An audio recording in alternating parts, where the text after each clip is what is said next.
আসসালামু আলাইকুম। আর একটি ভিডিও নিয়ে হাজির হয়ে গেলাম। শুরু হয়ে গেছে বিপিএল নিলাম। বিপিএলের রেকর্ড দামে দল পেয়েছে নাইম শেখ। নাইম শেখের নাম নিলামে উঠলে সব ফ্র্যাঞ্চাইজি তাকে নিতে আগ্রহী প্রকাশ করায়। শেষ পর্যন্ত চট্টগ্রাম চ্যালেঞ্জার 1,10,00,000 টাকায় দলে ভিড়িয়েছে নাইম শেখকে।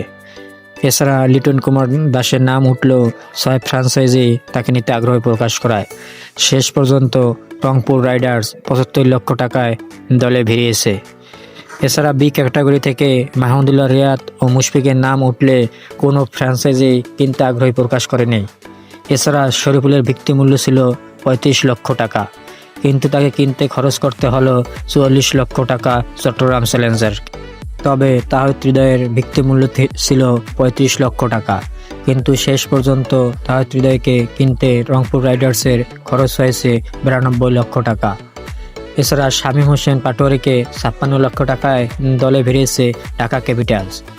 35 লক্ষ টাকায় পারভেজ হোসেন ইমনকে দলে ভিড়িয়েছে সিলেট স্ট্রাইকার্স।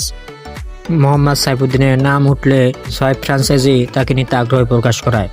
শেষ পর্যন্ত 68 লক্ষ টাকায় ঢাকা ক্যাপিটালস তাকে দলে ভিড়িয়েছে। এছাড়া বি ক্যাটাগরি থেকে 35 লক্ষ টাকায় জাকের আলী ও মাহমুদুল ইসলাম অঙ্কন নোয়াখালী এক্সপ্রেসে জায়গা পেয়েছে। ভিডিওটি ভালো লাগলে ভিডিওটি লাইক ও চ্যানেলটি সাবস্ক্রাইব করে দেবেন। ধন্যবাদ।